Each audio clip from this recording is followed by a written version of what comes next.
जन्म कुंडली के सप्तम भाव में कौन सा ग्रह बैठा हुआ है आपके, इसी विषय को लेकर के यह वीडियो है। आप ध्यान से सुनिएगा। वैदिक ज्योतिष के आधार पर ही चर्चा करेंगे, प्रत्येक ग्रह को लेंगे, लेकिन एक विषय को ध्यान रखिएगा कि हम केवल एकांगी ज्योतिष है, यह पूर्णता से आप इस पर विश्वास ना करें, क्योंकि एकांगी ज्योतिष मित्रों, बात तो करेंगे हम कि सप्तम भाव में कौन सा ग्रह बैठा हुआ है, लेकिन कुछ बातें हैं जिसको अवश्य ध्यान रखिएगा, तभी ही आप आगे वीडियो देखिएगा, अन्यथा छोड़ दीजिएगा। सप्तम भाव में बैठे हुए ग्रहों की स्थिति पर आधारित निर्णय है। सप्तम भाव पर पड़ने वाले प्रभाव भी इन परिणामों को बदल सकते हैं। सप्तम भाव पर किन ग्रहों की दृष्टि पड़ रही है, सप्तमेश की स्थिति, और सप्तम भाव का कारक शुक्र, पुरुष की कुंडली है, स्त्री की कुंडली है तो देवगुरु बृहस्पति, उनकी स्थिति का भी अवलोकन करना परम आवश्यक है। उसके बाद में ही आप किसी एक निष्कर्ष पर पहुंच सकते हैं। वैदिक ज्योतिष भाव भावेश कारक तीनों का समन्वय है, और एक वर्ग विशेष कुंडली और होती है, तो उसका भी ध्यान अवश्य रखिएगा। भाव बल, ग्रह बल, इनका अध्ययन परम आवश्यक है। तो एकांगी ज्योतिष का यह एक पार्ट है जिसके अंदर हम चर्चा करेंगे कि सप्तम भाव में कौन सा ग्रह बैठा हुआ है और किस प्रकार से आपको फल प्रदान करेंगे। ज्योतिष के बहुत से ग्रंथ है, बहुतों ने बहुत सी बातें कही हैं, जैसे बाल्ये विधवा भौमः, पति संत्यक्ता दिवाकरस्थस्ते, सौरैर्पापैर् दृष्टैर् अनूढ़ैव जारम समुपयाति इत्यादि वैदिक ज्योतिषों के बहुत से उदाहरण भी हम इसमें लेंगे, और क्रमशः मैंने आर्टिकल बना लिया है, तो उसके आधार पर अपन समझेंगे कि कौन से ग्रह किस प्रकार से फल प्रदान करते हैं। सर्वप्रथम यदि सूर्य बैठा हुआ है, फिर चंद्रमा, फिर मंगल, फिर बुध, फिर गुरु, फिर शुक्र, फिर शनि, राहु, केतु, सभी का अध्ययन करेंगे। लेकिन भाव पर पड़ने वाले प्रभाव, भाव पर पड़ने वाली दृष्टियां, इनका अवलोकन नहीं करेंगे ज़्यादातर। लेकिन यहाँ पे ग्रह नीच का भी हो सकता है, उच्च का भी हो सकता है, स्वग्रही भी हो सकता है, मित्र राशि में भी हो सकता है, शत्रु क्षेत्र भी हो सकता है, इत्यादि चीज़ों का भी आप ध्यान रखना पड़ता है, फिर ही फलित किया जा सकता है। तो मित्रों, यदि आपकी जन्म पत्रिका के सप्तम भाव में सूर्य बैठा हुआ है तो क्या परिणाम रहेगा। सूर्य सत्य सरकार का प्रतिनिधित्व करता है, अहंकार है, ईगो है, आपका स्टेटस है, आपकी पद है, आपकी प्रतिष्ठा है। तो सूर्य यदि सप्तम भाव में बैठा रहता है तो हो सकता है कि दाम्पत्य जीवन के विषय में पहले अपन चर्चा कर लेते हैं।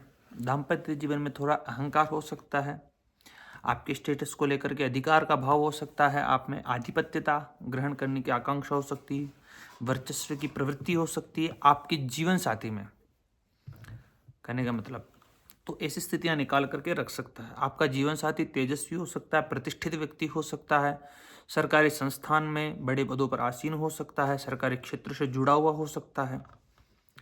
यदि ऐसा सूर्य पर कहीं से पाप प्रभाव पड़ता, शनि या मंगल की दृष्टि पड़ती है, तो कहा है पति संत्यक्ता दिवाकरस्थ, स्त्री की जन्म पत्रिका है तो पति के द्वारा त्याग दी जाती है। लेकिन ऐसा पूर्व भाव पर पड़ने वाले एक प्रभाव को ही नहीं, भावेश की स्थिति का भी अवलोकन कर लीजिएगा, और कारक शुक्र का भी अवलोकन कर लीजिएगा। स्त्री की कुंडली तो गुरु का भी अवलोकन कर लीजिएगा, फिर ही इस निष्कर्ष पर पहुंच सकते हैं। वरना वैदिक ज्योतिष में कहा है सौरैर पापैर दृष्टि, मतलब कि सप्तम पति संत्यक्ता दिवाकरस्थ स्थे, सप्तम भाव में सूर्य बैठा रहता है तो पति द्वारा त्याग दी जाती है ऐसी स्त्री।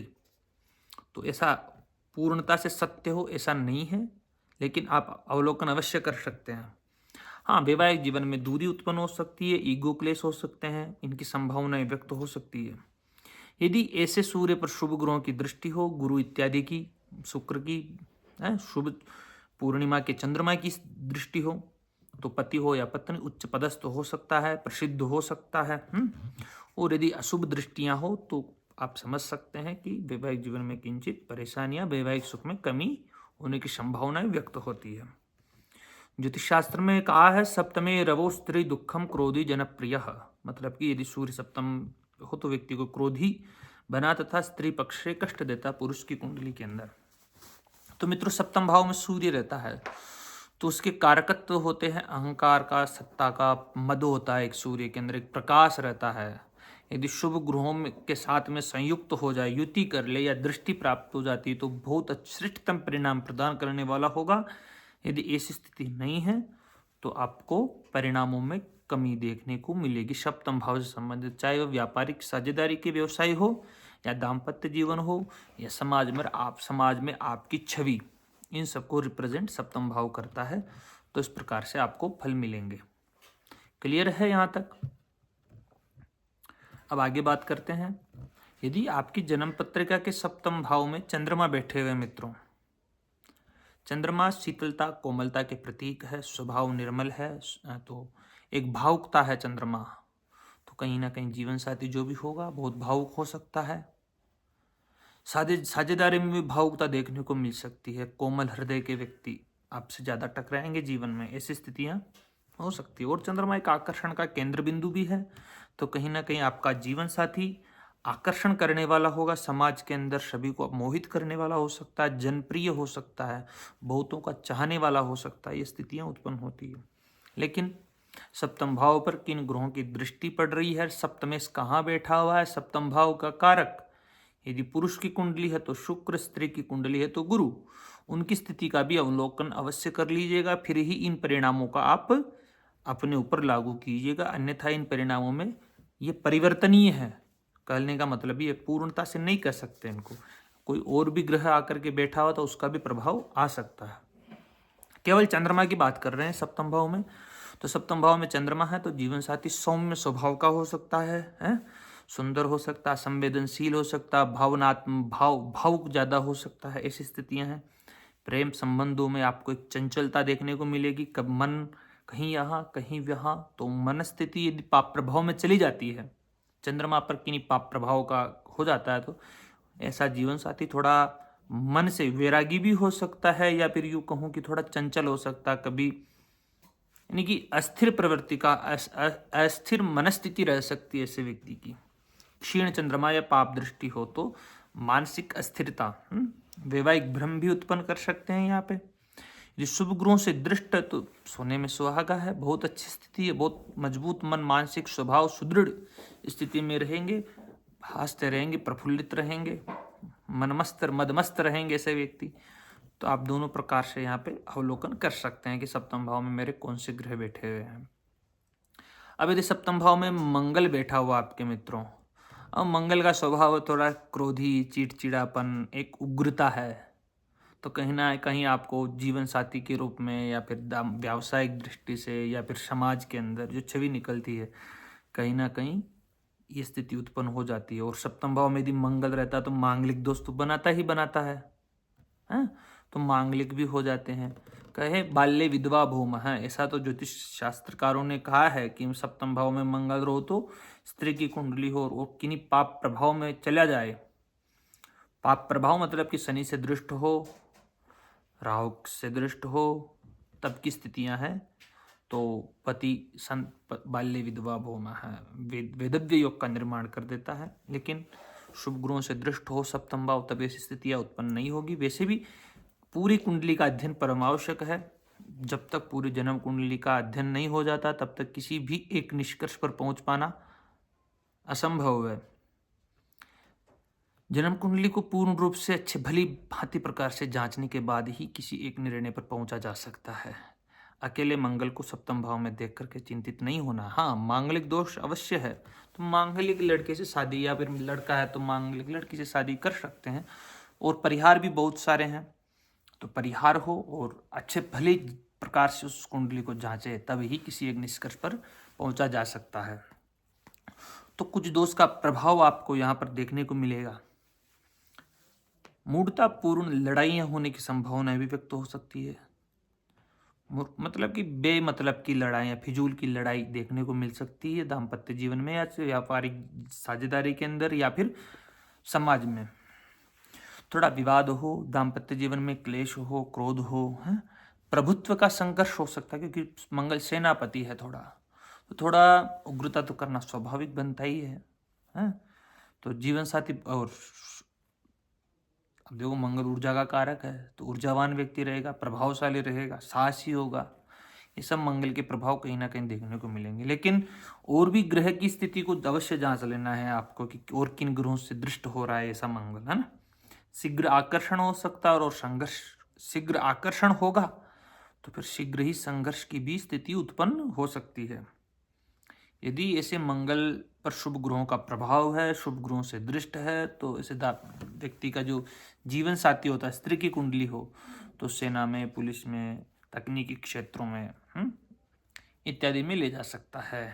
तकनीकी, सॉफ्टवेयर इंजीनियरिंग, फैशन डिजाइनिंग, बहुत सी चीज़ों में जो जहाँ जहाँ पर मंगल का प्रतिनिधित्व करता है, खनन भूमि प्रॉपर्टी के व्यक्ति, ऐसी स्थिति में ले जा सकता है। शुभ ग्रहों से दृष्ट होने पर, अशुभ होने पर परिणाम आपको विपरीत देखने को मिलेंगे। कहते हैं भरत पाराशर होरा शास्त्र में एक श्लोक आता है, सप्तमे भूमे भार्या विरोध है। पुरुष की कुंडली में सप्तम भाव में मंगल हो तो भार्या के द्वारा विरोध उत्पन्न हो सकता है। थोड़ा अशुभ स्थिति में ज्यादा हो तब ऐसी स्थितियां ज्यादा निकल करके आ सकती है। बात करते हैं यदि आपके सप्तम भाव में बुध स्थित है तब क्या परिणाम रहेंगे। मित्रों, बुध एक व्यापारिक है, तार्किक है, बौद्धिकता है, एक संचार है, कम्युनिकेशन है। ये सब बुध के कारकत्व हो। और सप्तम भाव में यदि बुध बैठा हुआ तो पार्टनर थोड़ा तार्किक हो सकता है, विद्वान हो सकता है, शैक्षणिक योग्यता अच्छी हो सकती है, व्यापारिक प्रवृत्ति का हो सकता है, अपना हानि लाभ सब देखने वाला हो सकता है ना। बुध की स्थितियां ही ऐसी है। कभी कभी यदि द्विस्वभाव राशि में हो तो थोड़ा परेशानीदायक स्थिति उत्पन्न कर सकता है। व्यावसायिक योग से दृष्टि, व्यावसायिक की दृष्टि से बुध सप्तम भाव में अच्छा परिणाम देने वाला हो सकता है जीवन साथी के लिए। वकालत हो गई, मार्केटिंग हो गई, लेखन, व्यापार इत्यादि के क्षेत्रों में अधिक हो सकता है। प्रेम संबंधों में भी ज्यादा तर्क करेगा वैवाहिक जीवन में। अशुभ ग्रहों से दृष्ट होते हैं ऐसे बुध तो वैवाहिक जीवन में ज्यादा तर्क वितर्क देखने को मिलेंगे आपको। लेकिन एक बात ध्यान रखिएगा मित्रों, जिनकी भी सप्तम भाव में बुध बैठा हुआ है, सप्तम भाव पर पड़ने वाले प्रभाव किन ग्रहों से दृष्ट है बुध, वह भी इसके परिणामों में कम अशुभ ग्रहों से दृष्ट है तो फलों में कमी हो सकती है, शुभ ग्रहों से दृष्ट है तो शुभ फलों में वृद्धि हो सकती है। लेकिन सप्तम में इसकी स्थिति भी जांच लीजिएगा, सप्तम कारक की स्थिति भी जांच लीजिएगा, क्योंकि एकांगी ज्योतिष मैंने प्रारंभ में ही बताया है आपको कि ज्योतिष भाव भावेश कारक तीनों का समन्वय है, तो समन्वय ही अच्छा रहेगा। कभी कभी बहुत संबंध के योग भी बना देते हैं, फ्लर्टिश हो सकता है ऐसा व्यक्ति है, तो इन चीज़ों को भी आप ध्यान रखिएगा। बड़ा चतुर हो सकता है, युवा स्वभाव, राजकुमार है बुध, तो ऐसी स्थितियां आपको देखने को मिलेंगी यदि आपके सप्तम भाव में बुध बैठे हुए हैं तो। अब आगे बात करते हैं मित्रों, यदि आपके जन्म कुंडली के सप्तम भाव में देवगुरु बृहस्पति बैठे हुए हैं, ये बहुत ही अच्छी स्थिति है। देवगुरु बृहस्पति का केंद्र में बैठे रहना और सप्तम भाव में बैठे रहना, बहुतों ने तो आपको कहा होगा कि भाव, जिस भाव में गुरु बैठते हैं उस भाव की हानि करते हैं, लेकिन ऐसा नहीं है मित्रों। स्थान हानि करो जीवे, ऐसे सूत्र आपने बहुत से सुने होंगे। हाँ, यदि शनि की राशि में बैठे हुए हैं ऐसा फिर भी नहीं हो पाएगा। केंद्र बाह्यात भवे जीव, केंद्र मध्य भवेत शनि, मंद क्षेत्र गतो जीव, जीव क्षेत्र गत शनि, स्थान हानि करो जीव, स्थान वृद्धि कर शनि, फिर भी नहीं हो पाएगा जल्दी से। लेकिन सप्तम भाव में है देवगुरु बृहस्पति, बहुत अच्छी स्थिति है, बहुत धार्मिक प्रवृत्ति के जीवन साथी मिलने के योग बनते हैं, बहुत शिक्षित, एजुकेशन, गुरु सदृश जिसमें गुरुत्व हो, बहुत समाज में पूजनीय ऐसे व्यक्ति की, ऐसा व्यक्ति हो सकता है। धार्मिक जीवन साथी, धार्मिक निष्ठ हो सकता है जीवन साथी, सदाचारी हो सकता है? विवाह के बाद भाग्योदय करवाए, दाम्पत्य में सम्मान हो, एक स्थिरता देखने को मिल सकती है। पुरुष की कुंडली में यह है तो उत्तम स्त्री, और स्त्री की कुंडली में है तो योग्य पति। इन दोनों प्रकार के योग बनते हैं। लेकिन अशुभ ग्रहों से दृष्ट हो जाते हैं तब थोड़ी बहुत परेशानी आपको देखने को मिलेगी। कहते हैं सप्तमे गुरु सौभाग्यवान, बहुत सौभाग्यशाली बनाता है सप्तम भाव में बैठा हुआ गुरु। पत्नी को या जीवन साथी को हानि नहीं पहुंचाएंगे तो मैं कह देता हूँ, लेकिन प्रत्यक्ष रूप से इस व्यक्ति के जो भी शत्रु होंगे उनको कहीं ना कहीं ये हानि पहुंचाने वाले अवश्य होंगे। ये बात ध्यान रखिएगा। जिसके भी सप्तम भाव में अकेले गुरु बैठे हुए हैं उससे आप कभी वैर मत रखिएगा, ठीक है। वैर की भावना आएगी तो आप ही को हानि उत्पन्न होगी, उसको हानि पहुंचा सकते हैं देवगुरु बृहस्पति। तो शुभ ग्रहों से दृष्ट है तो बहुत शुभ स्थिति है, और यदि अशुभ ग्रहों से दृष्ट है तो थोड़ी परेशानियां आपको देखने को मिलेगी।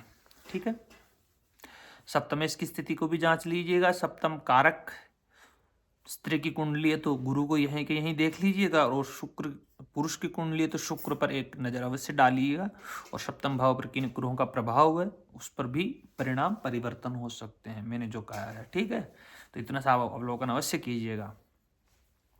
अब बात करते हैं, यदि आपकी जन्म पत्रिका के सप्तम भाव में शुक्र बैठे हुए हैं, प्रेम के कारक, भोग विलासिता के कारक, तो क्या परिणाम देखने को मिलेंगे आपको।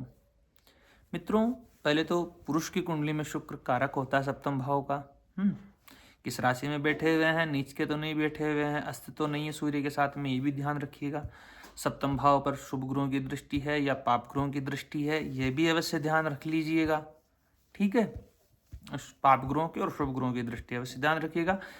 और सप्तमेश कहाँ बैठा हुआ है इसका भी ध्यान रखिएगा। सप्तम कारक जब पुरुष की स्त्री की कुंडली तो गुरु का, और शुक्र की तो शुक्र यहीं पे बैठे रहेंगे हैं आपके, तो इसका ध्यान अवश्य रखिएगा। फिर ही अपन चर्चा करते हैं अकेले शुक्र की एकांगी ज्योतिष के आधार पे।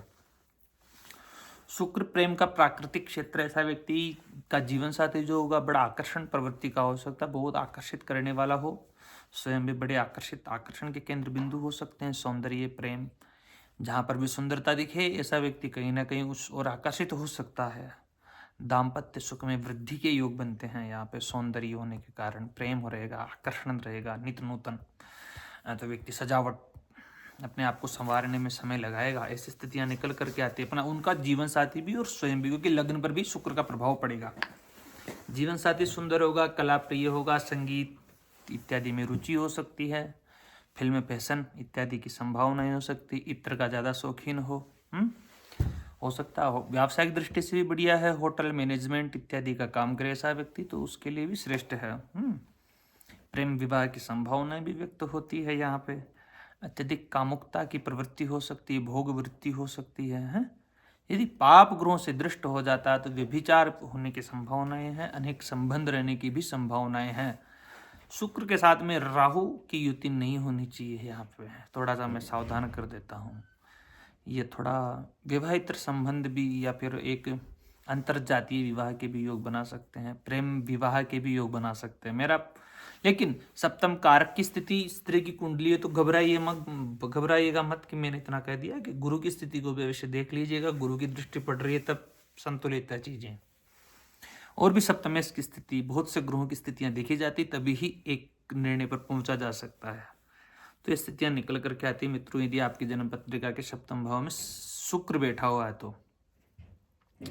यदि आपकी जन्म पत्रिका के सप्तम भाव में शनि बैठा हुआ तब क्या परिणाम रहेंगे। शनि मंदगामी ग्रह है, धीरे धीरे चलने वाला है, आलसी है, थोड़ा सा आलस उत्पन्न कर देता है। एक प्रौढ़ता है, एक न्याय प्रिय, एक सत्यवादी है, जीवन का अनुभव है शनि। क्या परिणाम रहेंगे सप्तम भाव में शनि बैठे रहेंगे। मित्रों, पहले एक चीज बता देता हूं मैं आपको, सप्तम भाव में शनि के संबंध में किस ग्रह के साथ में है ये भी ध्यान रखिएगा, किन ग्रहों से दृष्ट है। यदि पाप ग्रहों से दृष्ट है तो कई कहते हैं अनूढ़ैव जारम समुपयाति, सौरैर पापैर दृष्टे अनूढ़ैव जारम समुपयाति।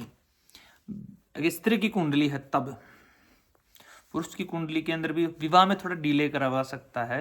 दोनों की कुंडलियों में विवाह में थोड़ा डिले, थोड़ा यदि पाप ग्रहों से दृष्ट हो जाता थोड़ा खिंचातान करवा सकता है। उतार वैवाहिक जीवन में उतार चढ़ाव देखने को मिलेंगे, थोड़ा तो क्या बताऊं, थोड़ी परेशानियां उत्पन्न कर सकता है। थोड़ा आयु में बड़ा हो, निर्णायक हो, प्रौढ़ता हो, कर्मशील हो, गंभीर स्वभाव का हो, है तो ऐसी स्थितियां निकल करके आती है। पाप ग्रहों से दृष्ट होने पर हो सकता है कि विवाह में थोड़ी दूरी उत्पन्न हो, एक शुष्कता आ जाए, ठंडापन महसूस कर सकते हैं, और एक जीवन साथी कर्तव्य पथ पर ज्यादा चलने वाला हो, कर्मठ प्रवृत्ति का हो।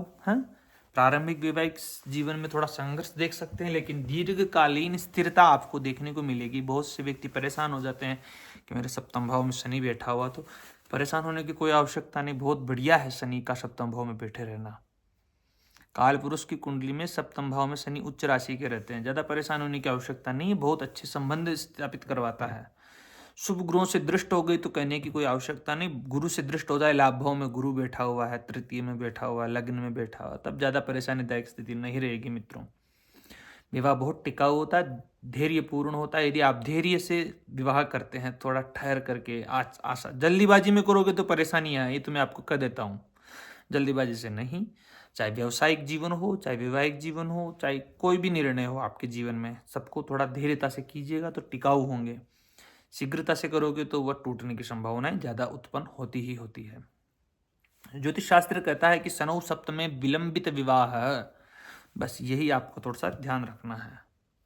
अब आगे बात करते हैं मित्रों, यदि आपके सप्तम भाव में राहु बैठे हुए हैं तब क्या परिणाम देखने को मिलेंगे। राहु ब्रह्म है, छाया है, एक पर्दा है, प्रतीति करवाता है, ऐसा नहीं है लेकिन उसकी प्रतीति करवा देता। सर्पवत रज्जू कहते हैं ना कि है तो वो रस्सी लेकिन आपको सर्प प्रतीत हो रहा है। अत्यधिक आकर्षण भी बना देता है कभी कभी संबंधों में, और वो कहीं ना कहीं अत्यधिक आकर्षण ही कहीं विवाह विच्छेद, टूटना, संबंध टूटना इत्यादि का कारण बन सकता है। कहते हैं कि सप्तम भाव में राहु बैठा हुआ तो असामान्य विवाह हो सकता है, ऐसा भी नहीं है। उम्र से छोटी लड़की शादी हो सकती है, अंतरजातीय विवाह हो सकता है, विदेशी संबंध अच्छे रह सकते हैं ऐसे व्यक्ति के। विदेशी का मतलब ऐसा नहीं कि भाई विदेशी आपसे जो भी जन्म स्थान से 100 किलोमीटर से दूर है, ज़्यादातर उनसे आपकी मित्रता ज़्यादा रह सकती है। कहने का मतलब मेरा ये है।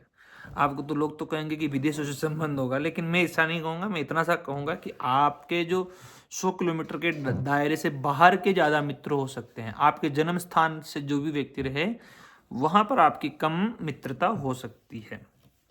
तो दाम्पत्य जीवन में भ्रम हो सकता है, एक तीव्र आकर्षण भी हो सकता है, एक आसक्ति हो सकती है अपने पार्टनर के प्रति, एक उसका स्वभाव जो रहता है कभी भ्रमयुक्त रह सकता है, कभी सही कभी खराब, मूड चेंजिंग हो सकता है। जीवन साथी भी बड़ा महत्वाकांक्षी हो सकता है, और भिन्न संस्कृति का मतलब यही होता है कि आपका बैकग्राउंड कुछ अलग है, उसका उनका बैकग्राउंड कुछ अलग है। ऐसी स्थितियां निकाल करके रख सकता है। जल्दी यदि आप संबंध करते हैं विवाह जीवन में, तो यदि आपने तीव्रता से यदि संबंध स्थापित किए, बिना सोचे समझे निर्णय लिए, तो संबंध टूट सकते हैं। तो ऐसी स्थितियां भी निकल करके आती है। राजनीति, जन समर्थन में ऐसा राहु अच्छा है, सप्तम भाव में बैठा हुआ राहु। यदि पाप ग्रहों से दृष्ट है तो दो भारिया के योग भी बना देते हैं, ये भी बात ध्यान रखिएगा। तो सप्तमस्त राहु मित्रों बहुत कुछ परेशानियों का भी सामना करवा सकता है आपके जीवन में। थोड़ा सावधान रहना है, लेकिन भोलेनाथ की जितनी हो सके उतनी आराधना करनी चाहिए ऐसे व्यक्ति को जिसके सप्तम भाव में राहु बैठे हुए हैं। लेकिन सप्तम भाव पर किन ग्रहों की दृष्टि है ये भी ध्यान रखिएगा। सप्तम भाव में पढ़ने वालों की दृष्टि और सप्तमेश की स्थिति का भी अवलोकन कर लीजिएगा। सप्तम भाव के कारक शुक्र यदि पुरुष है और गुरु यदि स्त्री है तो इनका भी आप अवलोकन अवश्य कीजिएगा, तभी एक निष्कर्ष पर पहुंच सकते हैं। अन्यथा जो भी फलित होगा वह अधूरा ही होगा। तो आप निष्कर्ष पर पहुंचो तो इन चीजों का अवश्य ध्यान रखिएगा। अब बात करते हैं, यदि आपके सप्तम भाव में केतु बैठे हुए मित्रों तब क्या परिणाम रहेगा। सप्तम भाव और केतु रहस्यवादी है, आध्यात्मिक प्रवृत्ति के ग्रह है, थोड़े मोक्ष के कारक है, वैराग्य के कारक है। एक डिटेंशन, एक अलगाव की स्थितियां केतु लेकर के आते हैं सप्तम भाव में, लेकिन ऐसा बिल्कुल भी नहीं है। सप्तमेश की स्थिति अवश्य देखिएगा। सप्तम कारक देवगुरु बृहस्पति, स्त्री की कुंडली हो तो, पुरुष की कुंडली तो शुक्र सप्तम कारक होते हैं, तो उनका भी अवलोकन अवश्य कीजिएगा। सप्तम भाव पर पड़ने वाले ग्रहों की दृष्टि, सप्तम भाव में और भी जो ग्रह बैठे हुए उनकी स्थिति, सबका अवलोकन अवश्य कीजिएगा, तभी एक निर्णय पर पहुंचिएगा। क्योंकि एकांगी ज्योतिष है, एक ही चीज को लेकर के बता रहा हूं, तो ये फलों में परिवर्तन हो सकता है। तो वैराग्य और दूरी के कारक है केतु, तो थोड़ा वैवाहिक जीवन में थोड़ा डिटेंशन कर दे, थोड़ा अलगाव कर दे, थोड़ी दूराई, अलगाव मतलब दूरी उत्पन्न कर दे। पत्नी वहां रह रही है, पति वहां रह रहे हैं, फिर कम मिल पा रहे हैं, ऐसी स्थितियां हैं। हो सकता है जीवन साथी बहुत स्पिरिचुअलिटी का हो, बहुत आध्यात्मिक प्रवृत्ति का हो, एक रहस्यमुखी हो, रहस्यमयी हो, एक अंतर्मुखी हो, क्योंकि केतु के पास धड़ नहीं है, जो बहुत अंदर से ज्यादा सोचने वाला, फील अंदर से करता है ऐसा व्यक्ति, ऐसे व्यक्ति का जीवन साथी। संबंधों में दूरियापन हो सकती है, अधूरापन महसूस हो सकता है, क्योंकि केतु बैठे हुए सप्तम भाव में। सांसारिक दाम्पत्य से ऐसा व्यक्ति जल्दी ऊब सकता है कि यार छोड़ो, निकल करके दाम्पत्य जीवन, शादी तो कर ली लेकिन फिर शादी के बाद में उसको समझ में आता है कि मैंने गलत कर लिया, शादी नहीं करनी चाहिए थी, यानी कि मेरे लिए शादी उपयुक्त नहीं, मेरे को शादी से दूर रहना चाहिए। ऐसी स्थितियां उत्पन्न हो सकते हैं। आध्यात्मिक उन्नति के योग भी बनते हैं, तो ऐसी स्थितियां हैं मित्रों। लेकिन सप्तम भाव पर पाप ग्रहों की दृष्टि नहीं होनी चाहिए। पाप ग्रहों की दृष्टि हो शुभ ग्रहों की दृष्टियों में तो बहुत श्रेष्ठ है, पाप ग्रहों की दृष्टि हो तब अलगाव की स्थितियां उत्पन्न हो ही जाती है। रोके रुकाए ना रुके, ये स्थितियां हैं। तो पूरी सप्तम भाव पर पड़ने वाले प्रभाव, सप्तमेश पर पड़ने वाले प्रभाव, सप्तम कारक पर पड़ने वाले प्रभाव, और वो कहाँ बैठे हुए हैं, किन ग्रहों से दृष्ट हो रहे हैं, नीच के तो नहीं है, अस्त तो नहीं, तो कुल मिलाकर के 9 चीज़ों का अवश्य अवलोकन करने के बाद ही एक निर्णय पर पहुंचा जा सकता है। तो ये एकांगी ज्योतिष है। तो धन्यवाद मित्रों। फिर और भी ग्रह होते, यूरेनस, प्लूटो, तो उन पर चर्चा तो नहीं करेंगे, केवल इन 9 ग्रहों की चर्चा करी इस वीडियो में। धन्यवाद।